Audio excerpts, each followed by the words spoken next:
Mga batang way lingaw o kiatan. Nianhimi sa dapit sa sapa kay nanguha og itom ngayuta para sa project sa akong anak. So nangita mi, nanglakaw na mi dihang dapita kay maulag ito, manguha mig yuta nga itom para butang sa kaang, no? So marag nag-adventure na mi diring dapita. May usa naglakaw na akong igagaw, bali duha ka igagaw, usa ka pag-umangkong bata ug akong anak katong una taas ubok. Unya ang sapa lubog pa maragi ka ni baha ba, nagbaha atong niaging adlaw. Muna siya mong sapa diri lubog siya. Muna nagtudlo sila ditong dapita, no? Kay maulag ito among marag suroy pod mi diri kay sa duging panahon karon pa may nakasuroy aning dapita ug balik. Karon ay batang gamay kiat kaayo ug lingaw kaayo sila na Ang batang gamay walay chinilas. Then silian ako igagaw nang hugas yung tiil ug kamot.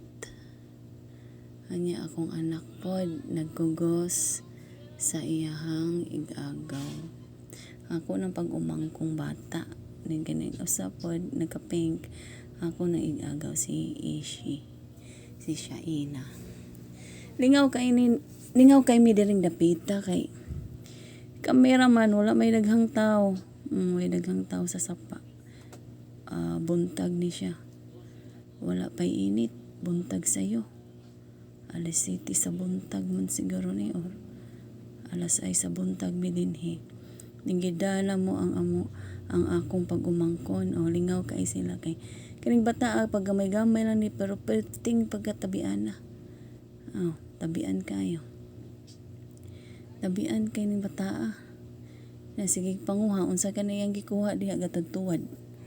Diha tiil na lay gibidyohan Ako mo nag-video ani pero way klaro ko nag-video nila. Kay dain pod akong gitan-aw mentras nag-video ko nangita lagi kog itom ngayota. Mo na siya. Kay para sa project sa akong anak nga magpasa sila sa ilahang teacher og tanom kuno ipada nagikugos na ang batang langas og napay usa taas kig buhok si Alisa. Akong anak na taas kig buhok si Aliza. Muna siya ang palibot daghan na kaayo daig mga tanom, no? Mga garden, tanom, mga daghan kay saging diha galaray diha mo gitaw og tabok sa atbang sa mua. Nya karon nakakuha na mi og yuta pero dili man itom among nakuha. Pero dapit na siya sa manukan na siya sagol iti or tai sa manok ba. Mao na siya. Then gibalhin na sa kaanga plastic para lang yun makapasa project ganing kamot ng akong anak nagpakuyog namo dito sa sapa. Nanguha mi og yuta. Nya tamna na siya og seeds para mabuhi kay ipas lagi ko after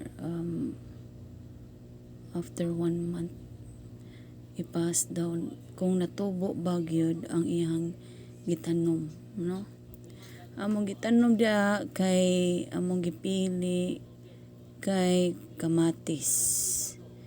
Nanumig kamatis kalimot ko. Unsa to among naitanom diha. Mao na siya. Pero enjoy food bisag kuan kanang medyo layo-layo po ditong dapita pero nag-enjoy man pod kay lingaw man mi, nalingaw mi sa katong batang gamay ba. Kay tabian kaayo siya mauna.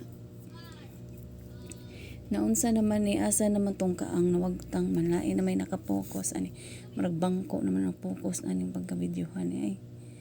Onya mauna to gibutangan og ayota gidaghan giyabo kay ningon man ko iyabo na lang na tanan sa kuan kaang kaysa magpalapala samot og kadugay. Mao na ihan ang gibuhat. Thanks for watching everyone. God bless. Ingat.